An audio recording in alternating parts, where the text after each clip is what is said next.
What happens when a Catholic and a mystic get together? We're bridging the gap by having taboo conversations, the things most people are curious about but rarely have.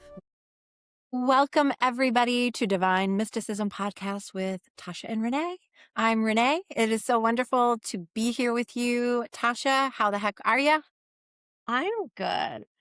Dude, after last week, I got in so many rabbit holes, but I was a little freaked out because if you're a listener and you get the bonus episodes or you join our Patreon, you can get the bonus episodes. We talk about every week the different astrology going on and what that kind of horoscope is of the week. And then we also talk about different Catholic things going on that are more on the mystical side. And we talked about Ignatius. Did I say that right?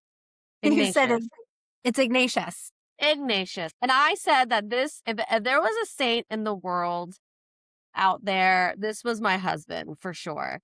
And I've said on here before, I really feel like everything to me has this synergy of dates. I don't know why, but that is my thing. If there is a synergy of dates, it's my sign.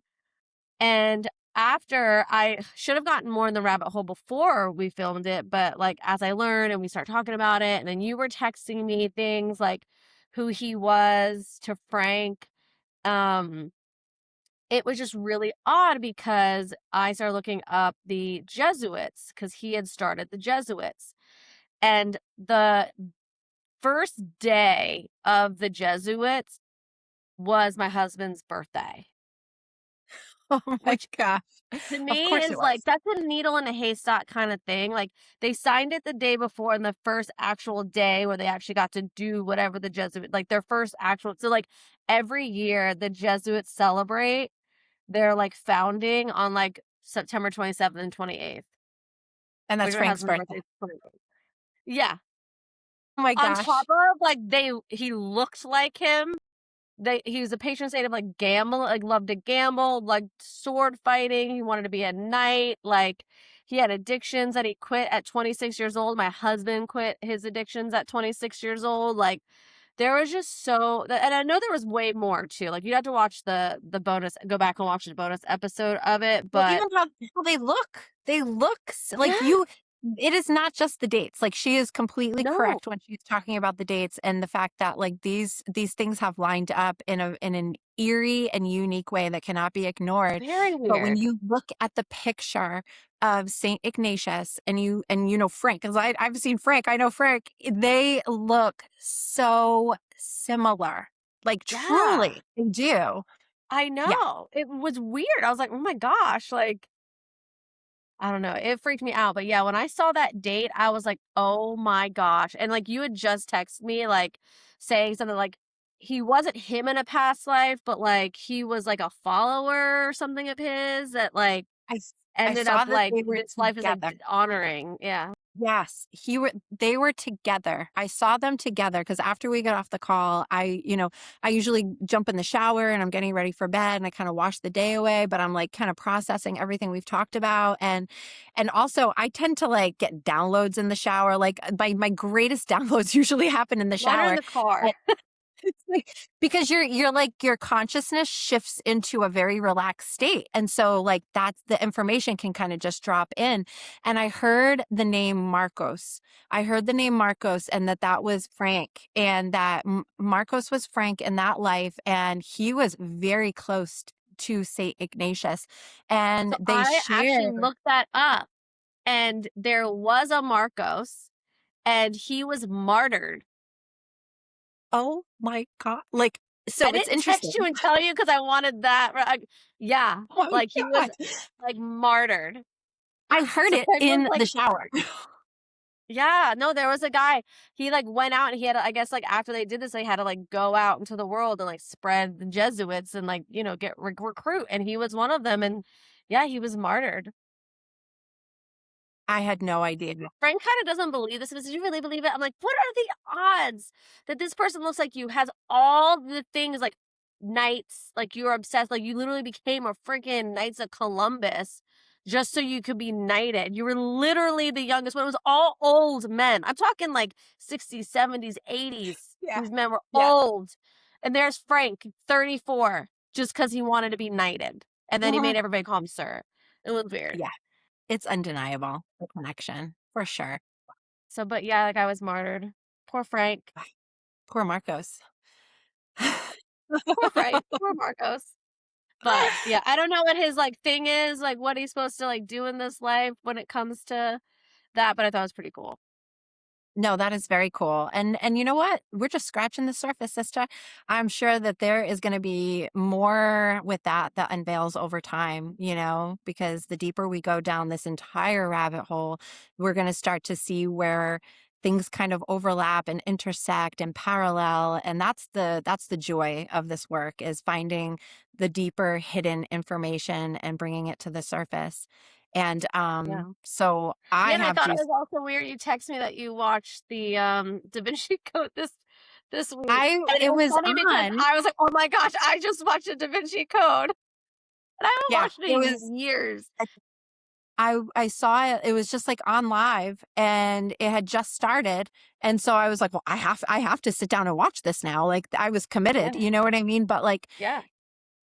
it just felt like, okay, this is where you are. This is what you're doing. But then it led to something else, Tasha. It led to something else. So I did watch the Da Vinci Code that night, and I loved it, and it made me so happy, and it reminded me again, like, why we're doing what we're doing. And but then I got really curious, and I decided to watch something that you have talked about many times, that you deeply love so much, and so many people do. Chosen.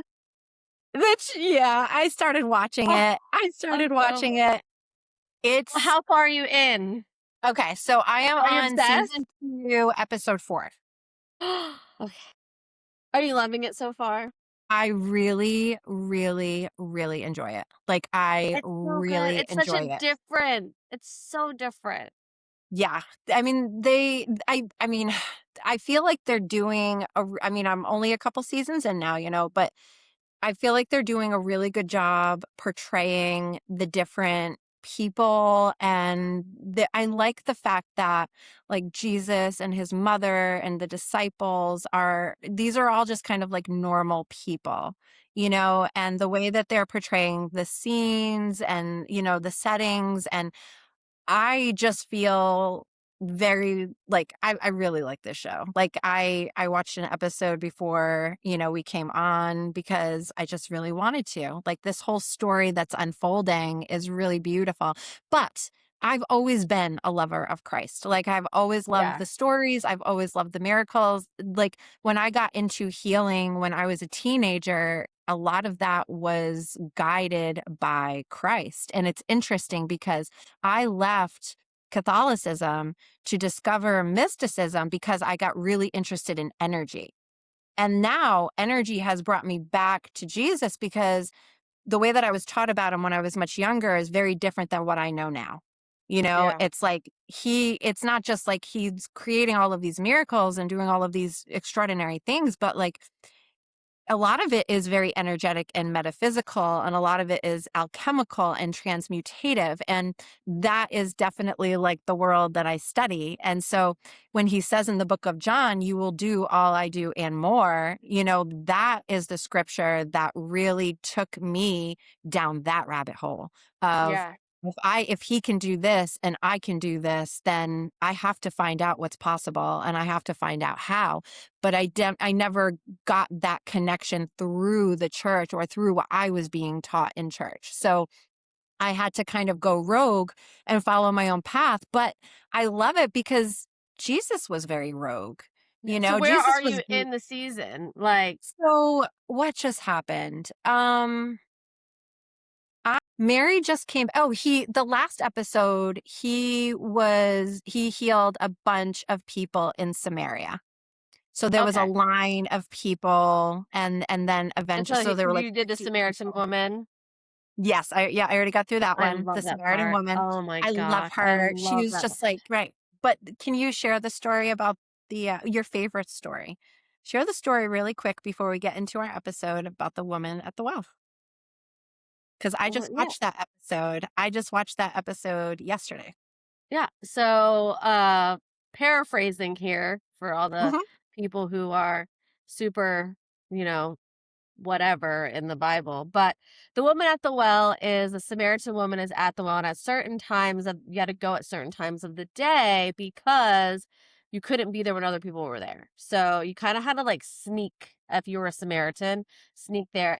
And he goes there and she's like, we're not supposed to be here at the same time kind of thing. And he knew that he was going to meet her there. Like he went there knowing she was going to be there. And pretty much he had like prophesized or like had known things about her that he wouldn't have known just off of meeting somebody for like 2 seconds. But pretty much she tells him, like, you're not supposed to talk to me. And pretty much that he came there to see her specifically. And pretty much he tells her that he's the Christ. And this is the first time in the Bible that he actually says he's the Messiah, he is the Christ. And then she goes back to the village and tells everyone that the Messiah has come. I love that story too, because he asks her to get him some water. Water, yeah. And then, he tells her. And that water will never quench her thirst the way that the living water will. And now I've done classes where we do talk about living water. And it is like this structured water that is different. It's an energetic water that is cleansing and purifying. And so when I was listening to that in the show, I got very excited because I was like, I understand like the living water, the eternal water that is, I don't know, it's an energetic water that is always nourishing you, but it is Christ-like. So, all of these stories I think are really, really incredible. And I think that if you really pay attention to them, you can apply them to everything in your life every single day in little ways, And I really wish that more people would use the Bible for those purposes rather than just using scripture to like throw at other people because you don't like what they're saying. Like what's happened to us in some of our, our reels and some of the videos that we've shared. We've gotten so many individuals that have honestly celebrated what we're doing. We have a lot of people that are celebrating. We hit a nerve, guys. My God. We're not sorry. No, not at all. It was so funny because like someone was like for instance, so like we shared a thing about me saying that I believe that the wedding at Cana was Jesus and Mary Magdalene's. And for some reason, this just got into like Protestant white men's algorithm, and they just were like so what's the word, like unforgiving of like, I mean, people are just calling me an idiot, like just and I'm like, oh my gosh. What's so funny is like someone like people are saying that I'm saying this is true, like this is scripture, and it's so funny because I'm like, I've never said that it was in the Bible, that it was. But these people are saying as if I said, this is in the Bible, this is law. And I'm like, I'm saying I think, and it is a fun story to be like, okay, well, this doesn't add up and this doesn't add up. And like, to me, like some of the things I have with like, and I was digging deeper and I was venting to my husband about it on our drive. And I was like, here's my deal. Okay. The wedding in Cana is only in John. Okay. John wasn't even apparently at the wedding at Cana. Jesus and his disciples went. Peter was there, Philip was there, and a couple other ones. If it is his first miracle, which it is, why would Peter not have it in his gospel? Why would Philip not have it in the gospel? Right? Like, if it's that big of a deal and it's that, like, why would they leave it out? Why would they leave the first miracle out? If we're here, that's what a part of our thing is to not really like a conspiracy or whatever, but like, why would something so prominent be left out of the people who was actually there, the witness? There's actually no one who witnessed any writings of anyone who actually witnessed the wedding at Cana. And we know that John's scripture was edited 450 times. There's actual like of the Papyrus 66, which is one of the like oldest dated like actual writings. There 450 changes. What if it did? And I text you this. What if it didn't say Jesus and the disciples were invited? What if it said Jesus invited the disciples? Because that's one word change, which we know that there are many one word changes that actually can change the entire context of a sentence and of a story. So that was kind of like where it, but yeah, we struck a freaking nerve. And Well, I was like, and oh not God. to mention, So well, if anything, they're just going to keep boosting our algorithm. And the way I see it is that, two things here. First thing is to translate from, these ancient languages into English. That took a lot. I've actually researched about scripture being translated into English from Aramaic, from Coptic, from Hebrew. It's really not that easy because there are lots of different words, especially in the Greek language, that to find it in, like, they have like, what, 6 different words for love? Something like that. Like there's multiple words for love. There's different kinds of love. We only have one word for love. So that's just one example of how translation can get kind of mixed up and really be a very rigorous thing to do. And then the other thing was the fact that, yes, like those words could be slipped up. They could be moved around. They could be like, they can judge things. yeah. And I always Well, why would I didn't Peter and feel Philip not overwhelmed. mention it? Especially Peter. Yeah, Peter's he's a big mouth. He likes to talk a lot and he likes to be involved in everything, it seems. And we know based off of Mary Magdalene's gospel, like Peter didn't really like Mary. So that would be like, I feel like if it was, and this again, we are saying these things with entertainment purposes only and We're having a just conversation. asking questions, but like, why, if it was such a big miracle, why would he leave it out? That's my next question. Also, it said in that scripture that his mother asked him, and he wasn't going to. He says it wasn't time yet. He wasn't going to perform his first miracle yet. So that right there, it wasn't time yet. He wasn't ready yet. He was hoping that he would give it a little bit more space. And he was deciding when that was going to be. It wasn't going to be at this wedding. He already kind of knew that, like it isn't today. I'm not doing it now. That could be because this is my wedding day. This isn't the time or place for me to be exercising these miracles, right? But his mother says, Jesus, we need you to help with this. And so he does it anyway. But I did see a lot of men in the comments that I did read say that apparently back then, if you ran out of wine, it was like a disgrace. And that was why he had done it, which I was like, oh, I mean, but you know what? That's again why we're having the conversations because like, oh, I learned that. Like, I was like, oh, okay. I didn't know that would be. So I understand like if it was a friend or a cousin, like if your whole family's disgraced, then maybe like I've been to church many times. I've heard about the one in Canada many times. I've never once heard anyone ever say that it was a disgrace if you ran out of wine. I think it's a disgrace anytime you run out of wine, right, Tasha? I mean, it is, but not like your whole it's going to be talked about for centuries. Like, oh my God. Anyways, we went on for 30 minutes. We haven't even gotten to our topic yet of the day. What's our topic, Tasha?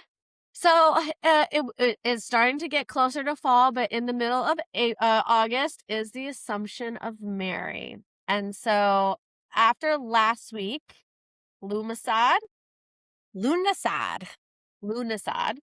started talking about gods and all these different things. And I started getting in this rabbit hole about the Assumption of Mary and how different rankings of angels and gods and all that. So that's kind of where I messaged you. We had another topic and I was like, actually, can we keep going with this whole God conversation, like gods or whatever? And so you were like, sure. Yeah. So altars is getting bumped to next episode and we're going to talk about like unless something else happens and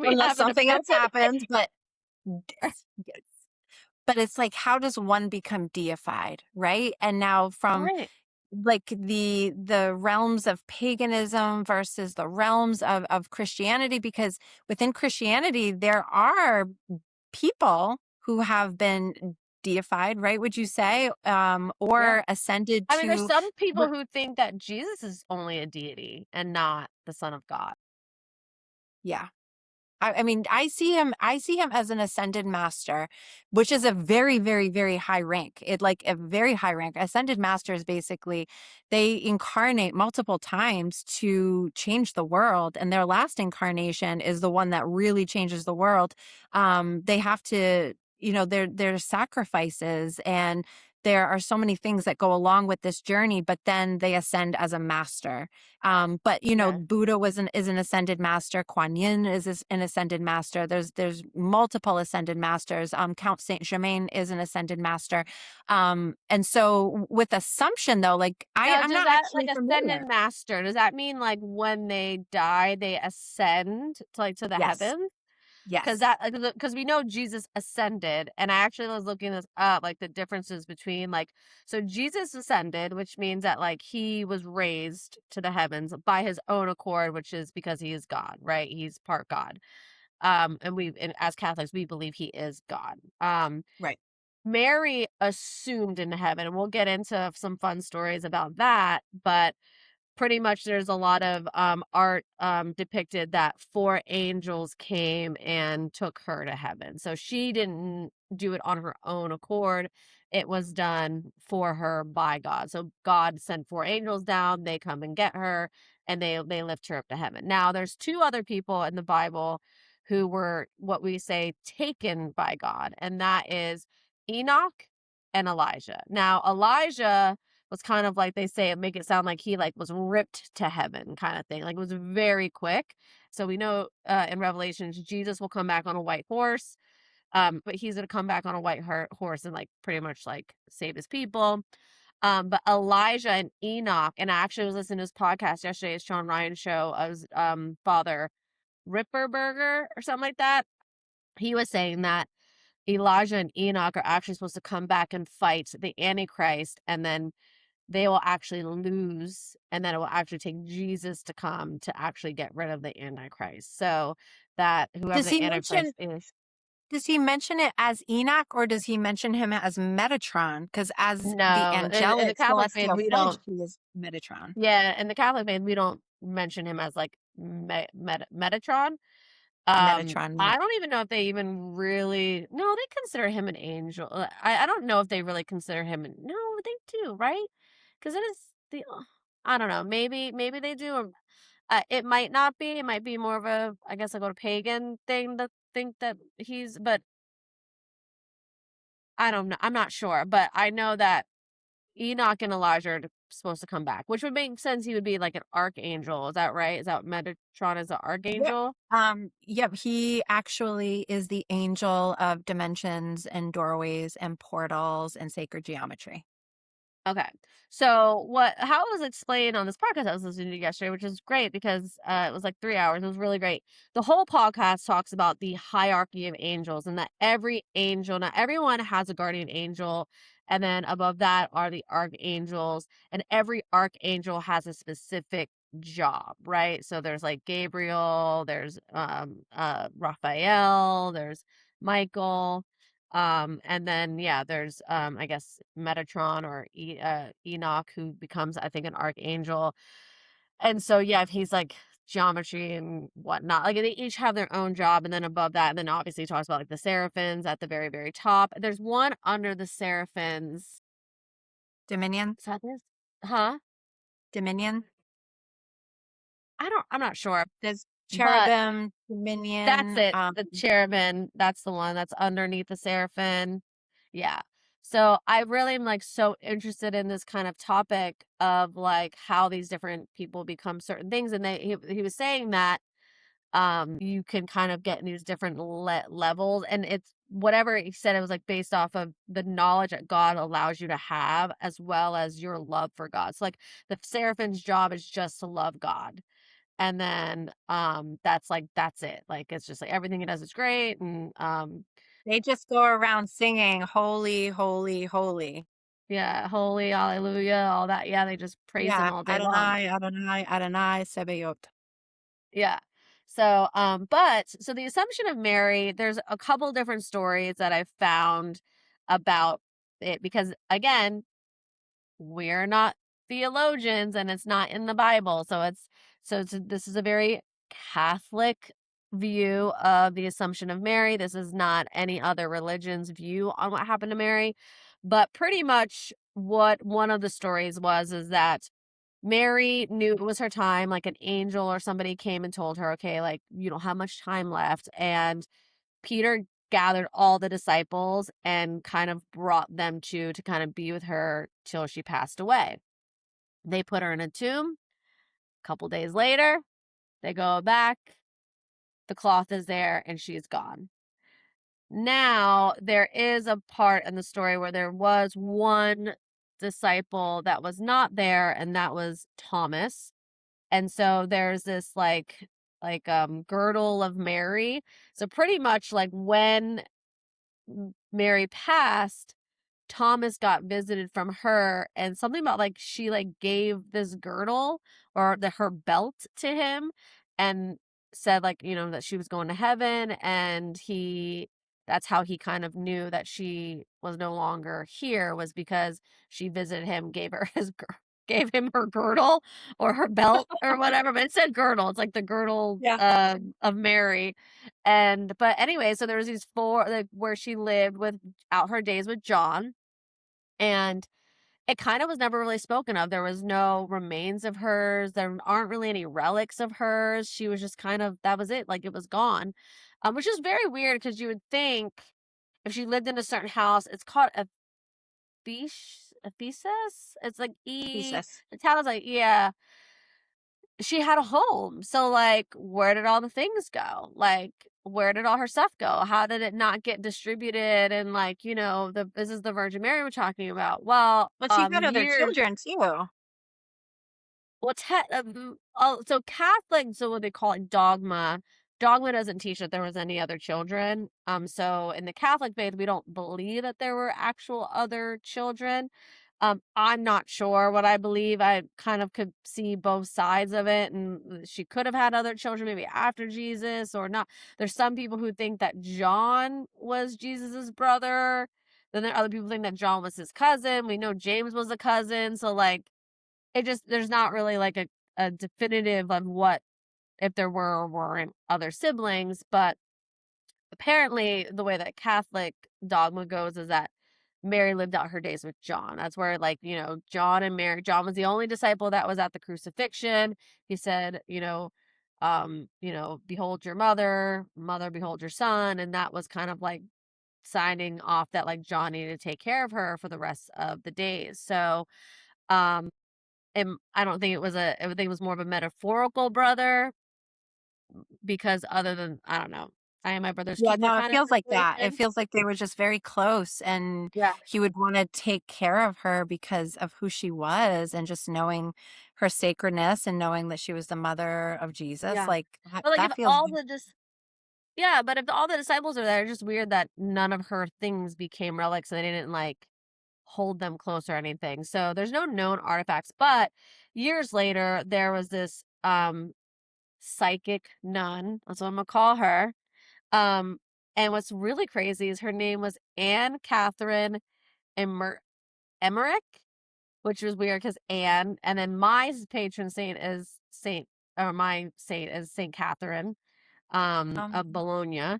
And so I was like, Anne Catherine, okay, I'm gonna remember that one.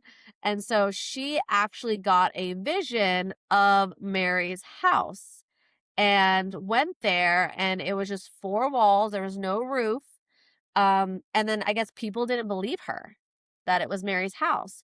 So then something happened years later, another, I think, priest or whatever, I either found her findings or whatever, or what she described it, and he went out looking for it, and he found the same house that she had described. And so ever since, like, you can now go there, and there's the house of the Virgin Mary. Wow. But yeah, it was what is it called when you see a place? I know you did it to my house once, and you're like, when you walk, Remote viewing? Yeah. Remote viewing of Mary's house. Like, Mary came to her, I guess, in her vision, and yeah, she did a remote viewing and found Mary's house. That's incredible. I totally believe that too, because I've remote viewed many things. I've I've had that experience many times, and it's not far fetched, and it's not hard to wrap your head around. If like she saw it and then he found it, so I think that's pretty special. And I have a question though, like her assumption, does that elevate her to the status of a goddess? Because I have an oracle deck.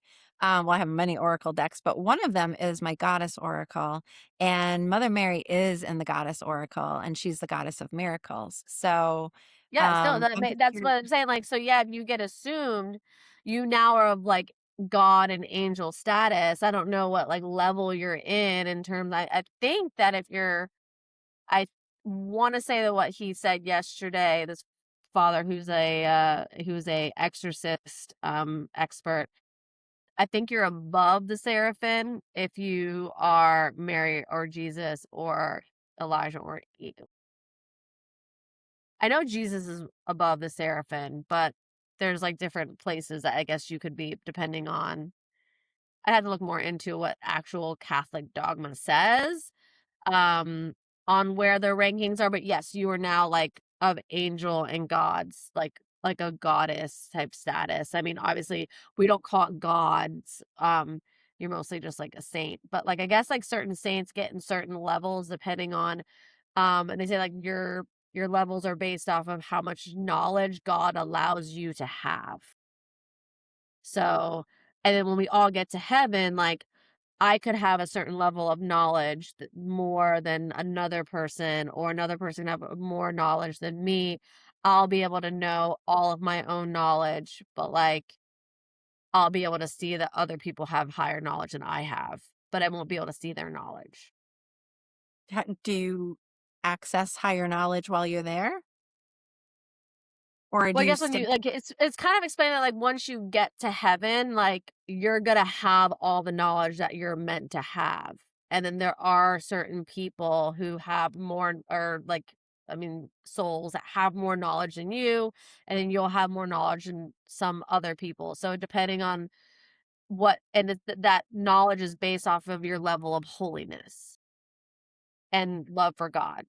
So if you kind of like God, you didn't do anything bad, but you're gonna get to heaven because you're a decent person. When you get to heaven, you're not gonna have as much knowledge as somebody who is holier than you. Just like a person who is a saint is gonna have more knowledge than just like a person who might be more holy. So all of your knowledge is going to be based off of how holy and how much you loved God.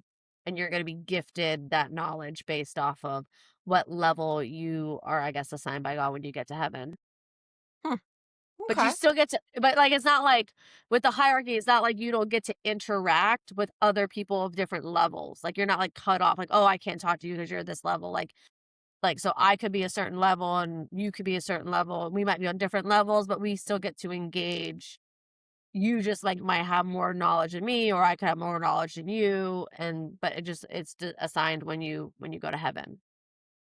And it Okay. makes sense because it made me think like, oh, it's the same thing with like gods and goddesses. Like, Yes, we talked about it in ways of like, so dimensions, when people ask about like what dimensions are just different measurements of consciousness. So you have third density, and like, this is the physical reality that we've lived in. And so that is a very particular measurement of consciousness, which is quite limited because of the ego and different self limitations and things like that.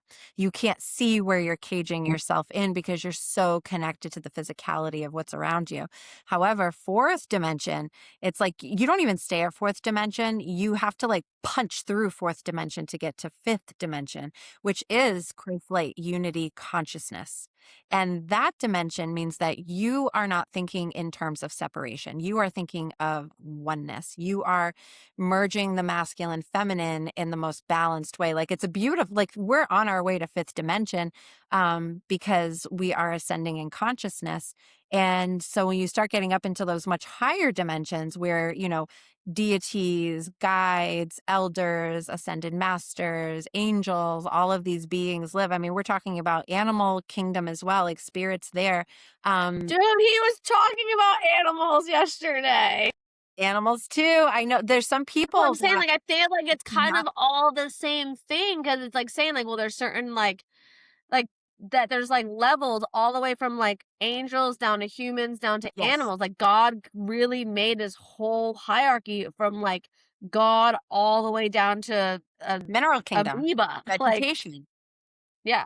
So I feel Because like it's kind of all the same thing. So like you might be saying like you're a deity or an ascended master, but like that is the levels that God has that assigns it's people. based It's the on same thing, but consciousness. we're just yeah. Yep. So each level that each realm that they reside in or have capabilities within, that is a particular measurement of consciousness versus one that would be above it or below it. So yeah, Yeah. that makes sense.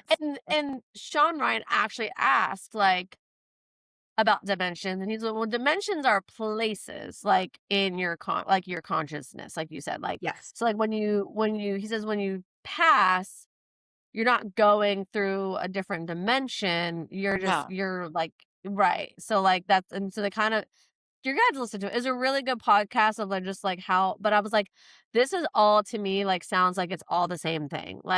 Think Like you about said, like this. All of these different dimensions, right? So we talk about like interdimensional reality. All of the dimensions are all around you all of the time. There is no separation between anything because everything is energetically interwoven within each other.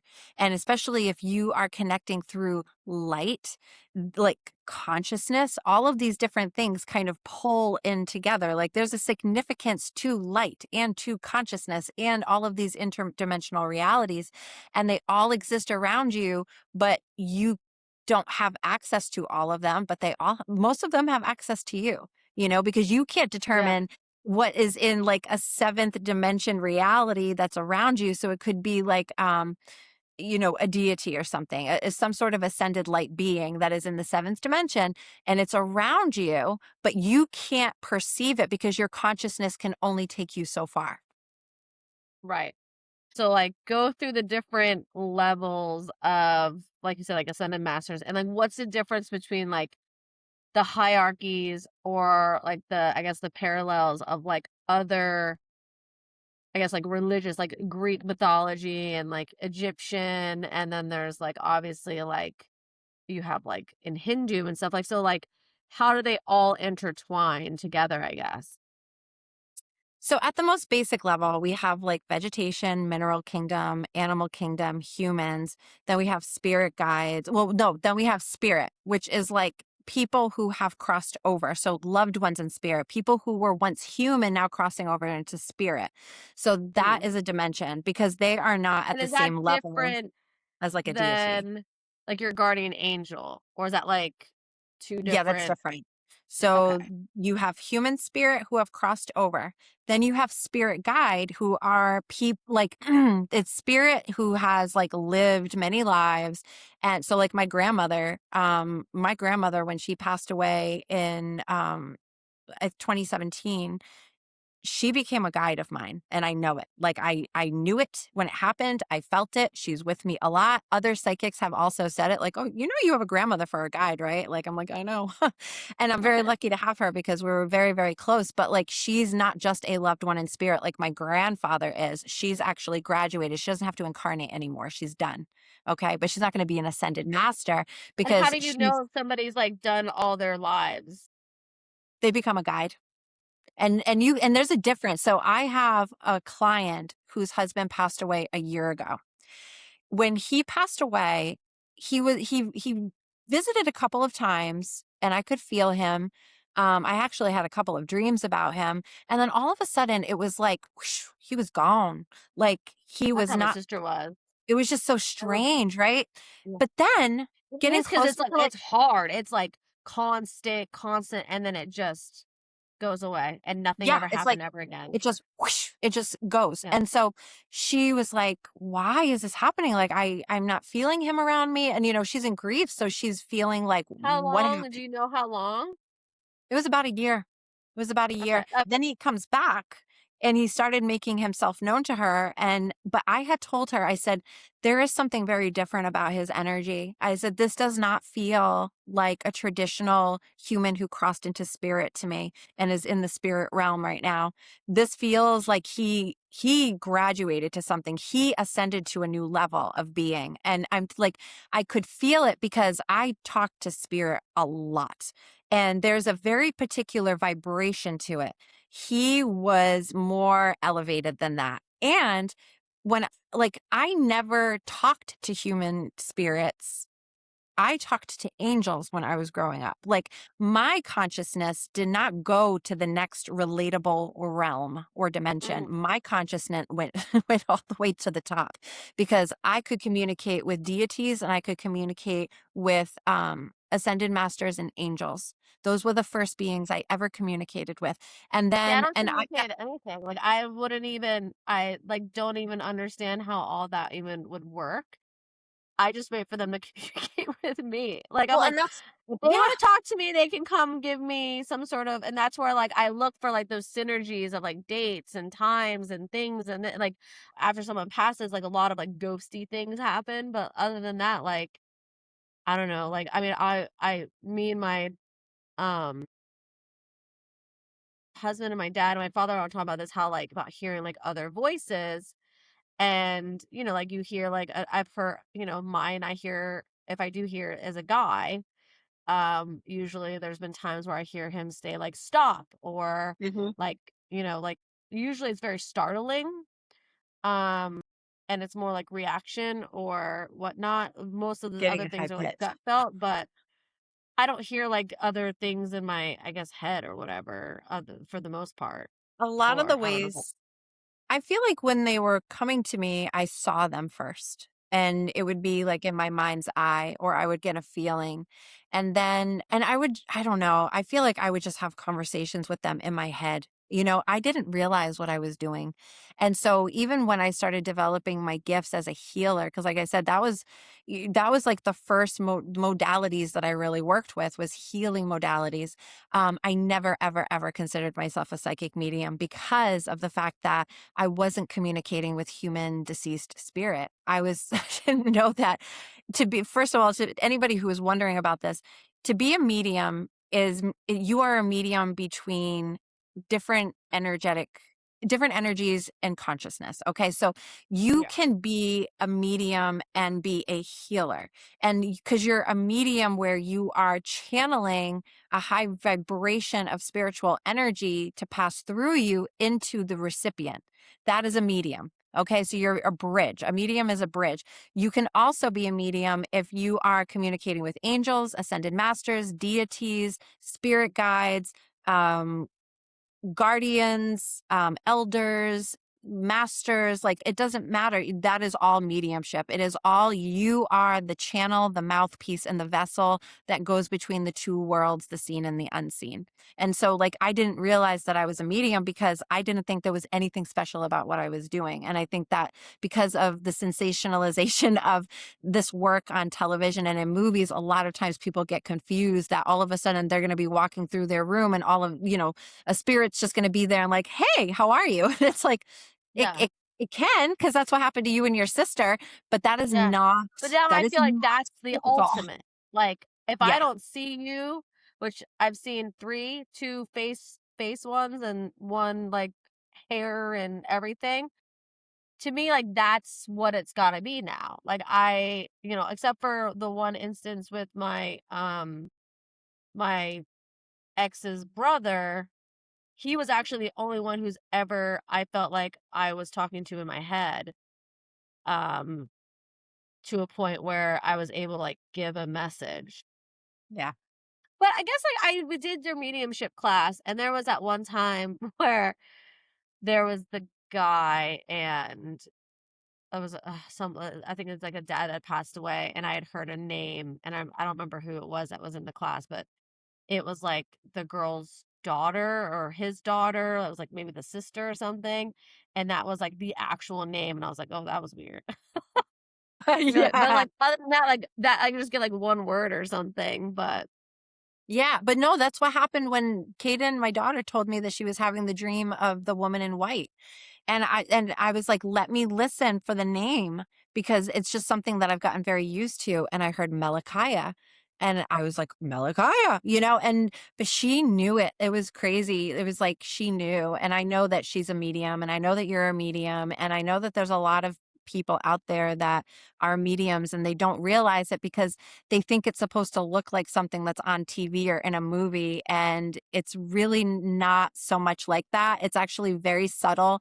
It can get intense, but traditionally it can be a very subtle experience where you've talked about being in the car and all of a sudden like a song comes on that is completely like, remember, didn't that happen to you? It Ugh, did. So it I was like remember, crazy. I remember I was going to your place, Yeah. and I remember every time I would go to your place, I would smell mothballs. I remember asking you about the mothballs, and I was like, and Yes. you were like, does it remind you of someone's like, actually reminds me of my stepdad. His garage had mothballs in it. And I remember you said to me something about he's happy that you talk about him. And I was like, oh, okay. And then I remembered that I was just talking about him because I took my son to a Chinese buffet for like the first time. And I was saying how when we would go when I was younger, we'd be there for hours because my stepdad would just eat and eat and eat and eat. But on my way there, I was driving on South Tropical Trail, I think it was, and someone who looked just like him on a freaking Harley drove past me, and he even had the same like ponytail. And then I went home and told my husband about it. And on my way home, I heard the Queen song, Bohemian Rhapsody, which was like my mom's song. And it was like, Mama, like right when I turned Yeah. the radio on. And then me and my husband went, and I was telling my husband about all those four things that happened just in that one day. And as we're in the car, the Sirius XM, he changes the channel, and it's playing his song was which, oh my god, this is so crazy. Oh my god, I'm having an epiphany. The song is trying to loosen my load. I got seven, The you know that one. Eagles. Eagles. Yeah, Eagles was his one. Take It Easy. And I was like, he's changing. I'm like, actually go back to that. And when he went back, it like the song messed up, and then it was playing, and then he was like, let me go on the app because it wasn't, he was like, something's going on with this.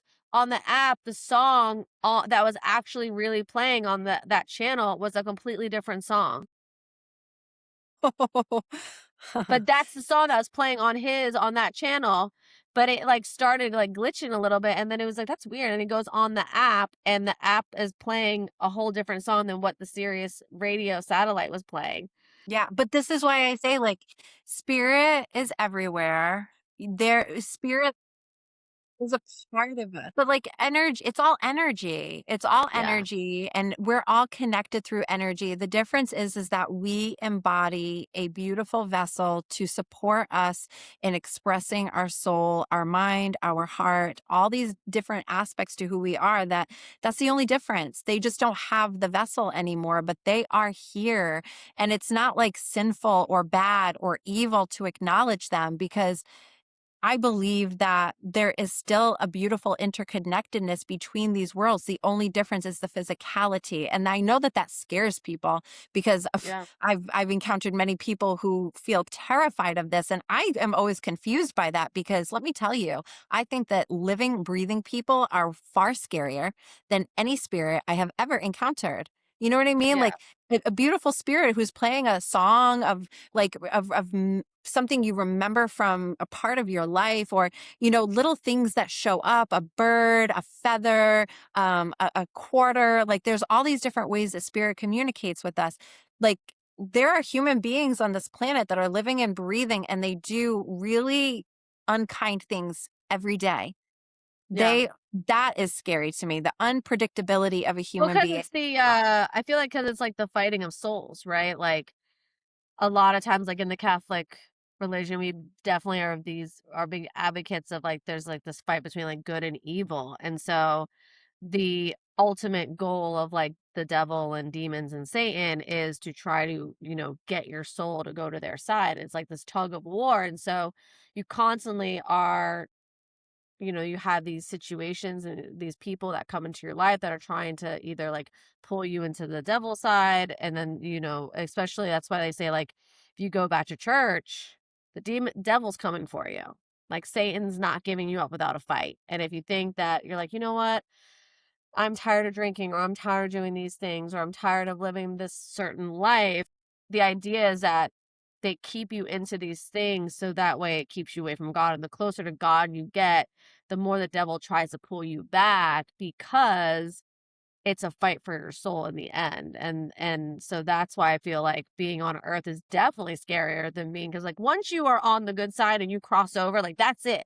Devil can't pull you back anymore. He can't, like, so like once you die, like wherever you are at in your life, that's where you're going, whether you're going to heaven or you're going to hell. So like once you're there, that's that's easy. Like you're like, oh, thank God I made it, but until then, like your soul is up for grabs. Well, I've met people. I had a client one time years ago, probably like 6, 7 years ago, that this woman has been followed multiple lifetimes by the same entity. Multiple, it was freaky because it was like it was connected through her mother. Her mother was into really, really, really dark stuff, and the daughter got kind of thrown in as collateral damage. And this entity was, it wasn't like attached to her. It was seeking her. It was waiting for her. It was a really eerie situation. And so like, I'm just saying, like, very strange things can absolutely happen.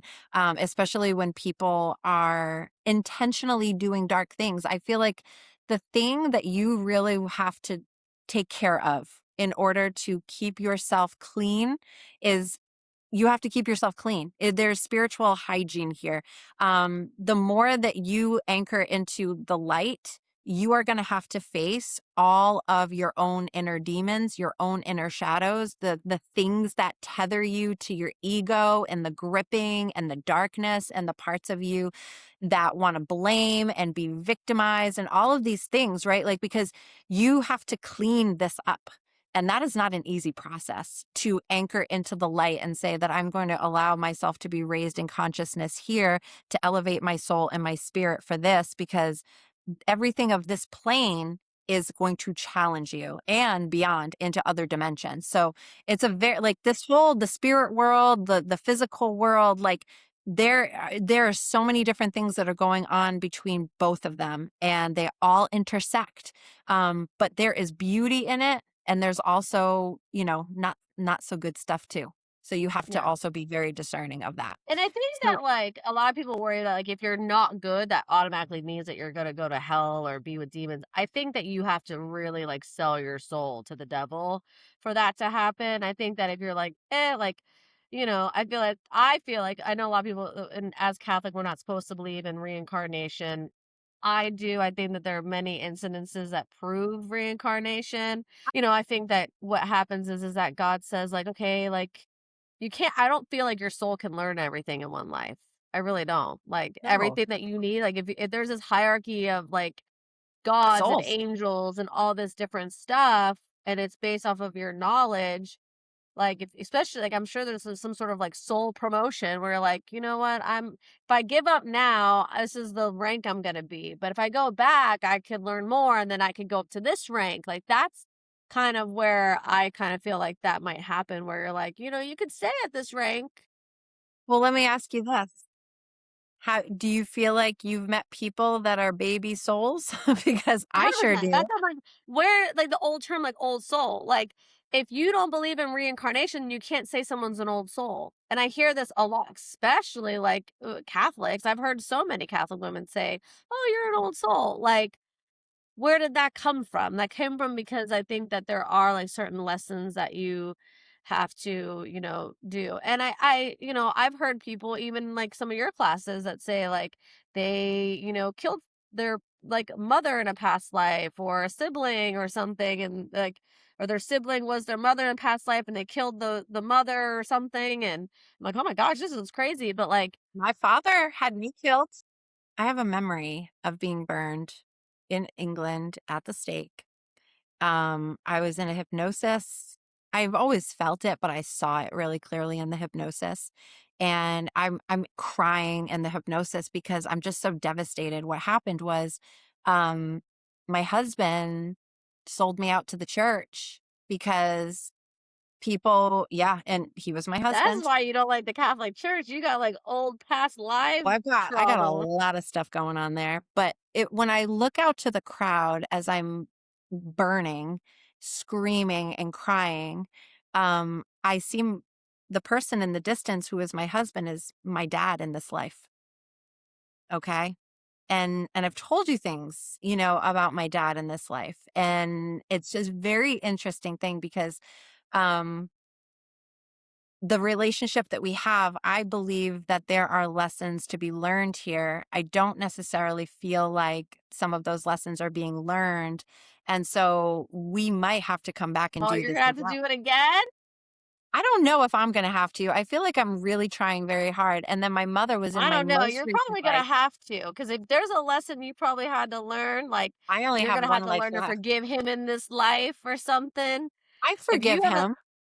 I forgive do him, you? and I forgive my mom. My mom was in my last one. She was, I was a male. This was Holocaust. My name was Aaron. I lived in Poland.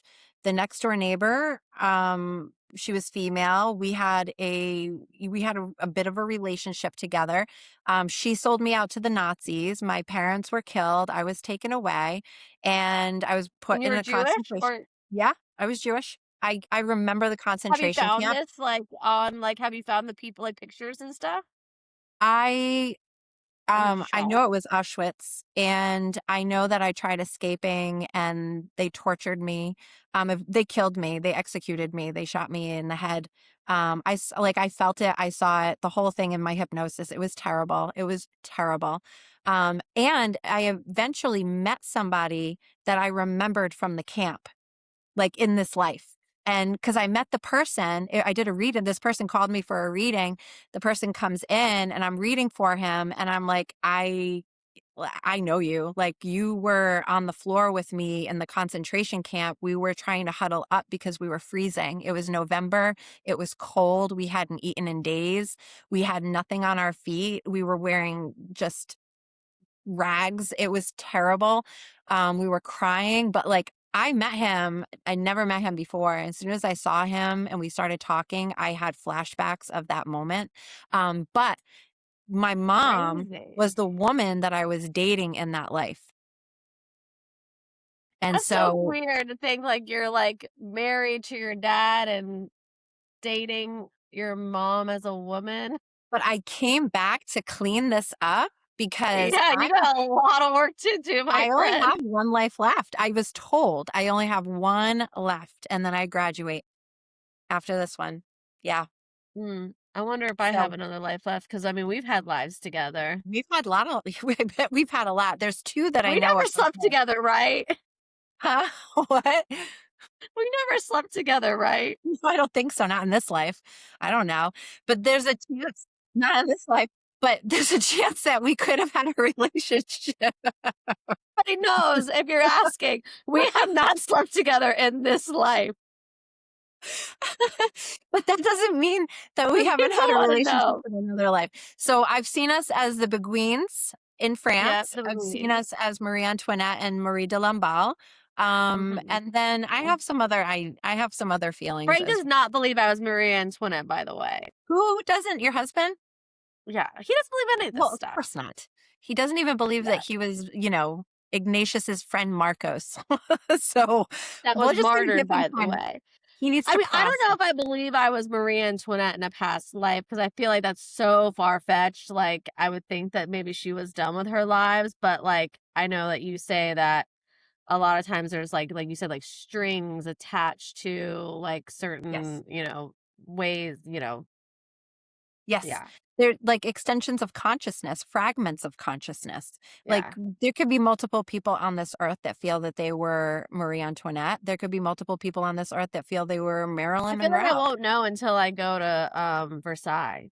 Well, the thing is that like I know because I'm never wrong about. I'm just not. I'm not wrong about these things. I'm just not, and I know that I'm Well, you know not. what I mean? And Like, you know, when you go to like I get really crazy deja vu. Like this past weekend when we were at the hotel, I kept seeing multiple people and I was like, I feel like I've seen these people before. And I believe that, and I know that at some point we're going to go to Versailles, and we're going to be like, oh, the bedroom's over here. Oh, this is over here. Like we're going to know where everything. I'm telling you, the like things are gonna feel, yeah.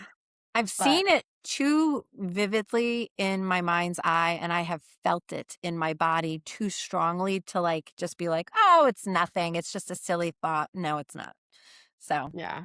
that's Well, all no, we won't. None of us will really know anything until we get there, and then you get the full, like things of like the gods. Like you get all that knowledge, right? You get all the knowledge of your past lives. You get all the knowledge of what God wants you to know, depending on like what hierarchy you're in. But I do feel like, especially after listening to that podcast yesterday, of like what you end up knowing when you get to heaven, what level of knowledge you actually obtain, whether you get of some sort of angel status or, like you said, God status, you're gonna just know, and maybe you are like, you know what, I want to go back because I want to be higher than this. But you know what? And it happens here too. I want to actually just make this point because it just kind of came to me when you said like you won't know until you get there, you won't know until you're ready. The same thing happens here. So a lot of times when I'm doing a past life reading for somebody, and or they'll get nervous and they'll be like, I don't want to see like this crazy messed up thing, or a reading where they don't want to find something out that's like super scary, like the day they're going to die. And they get like super dramatic because they don't understand how this works. And so I educate them and I tell them, you will not see what you are not meant to see. You will not see, or I will not know what you are not ready to know yet. You know what I mean? Spirit will not show that to me. So there are past lives that I have known about since I was a child. The visions that I was getting at like 5 years old about a past life, that's kind of crazy. A crazy life, it really is. But there are other lives that I didn't see up until a couple of years ago.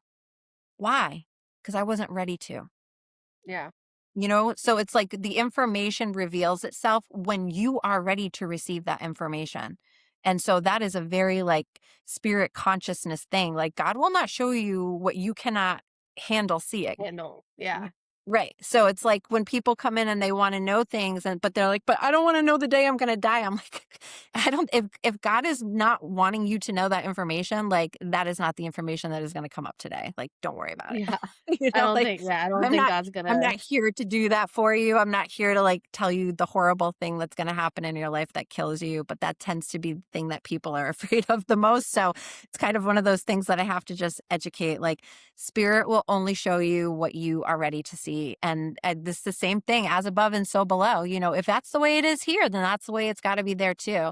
You will not Yeah. access the knowledge up in the higher realms that you are not ready to access, depending on the level of your soul at that point. Yeah. Interesting. Mm-hmm. Very fun.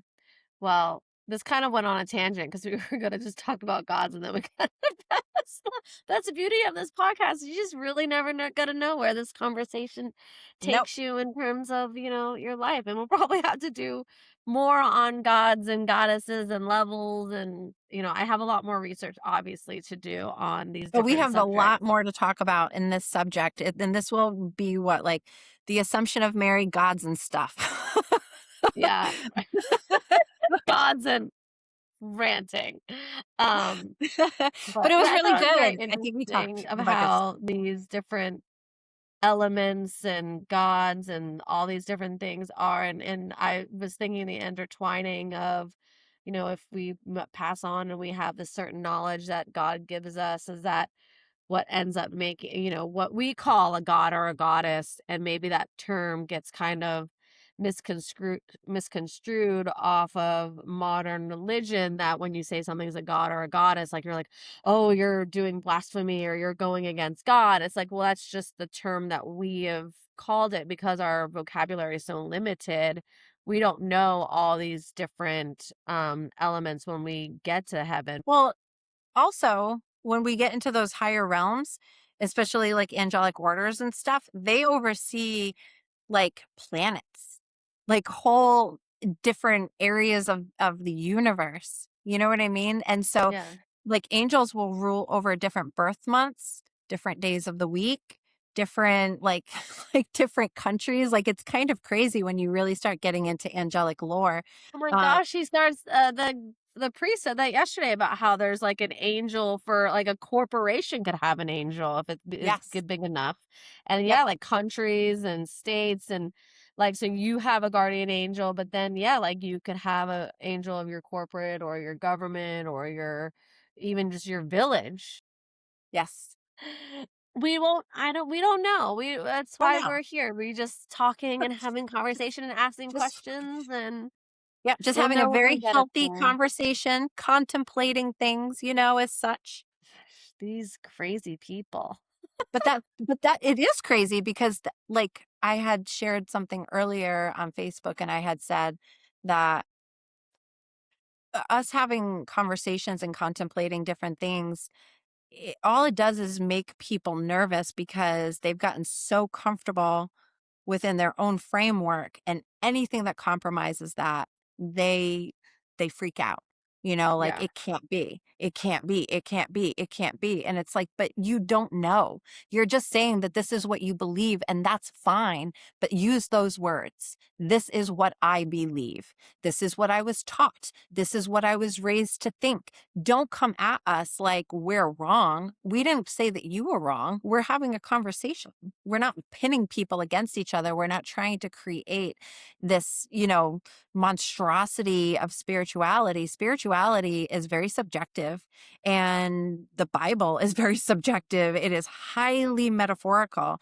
And like you said, it's been translated hundreds of times. It's passed through many different hands, through many different cultures and many different countries. And so for us to be sitting here and having the conversation, I I think mean, it's long overdue. Papyrus 66, which I think is like the oldest one that is like actual, like you could look at it. It's that one's, I think, like third or fourth century. It's not even like it's, I'm pretty sure it's not like, it's not the one that was actually written by John. Right. So where's Right. that one at? Exactly, which is why I So, lean into the Dead Sea Scrolls and the non-canonicals of Nag Hammadi, because they haven't passed through all of these hands and all of these eyes being like, what is this? And da da da da, we can't have this. We need to make it here. We need to put that there. We need to erase this. We need to slip in this word instead of this word because it doesn't make sense. And that's like taking, you know, it's like campfire. Me yeah, whispering something in your ear, and by the the time game it of gets to the 10th telephone. person, it We sounds all played the very game of different. telephone as a child, and what Yes. started was not what got it, and then you would laugh because you're like, "Oh, what did," and not even close.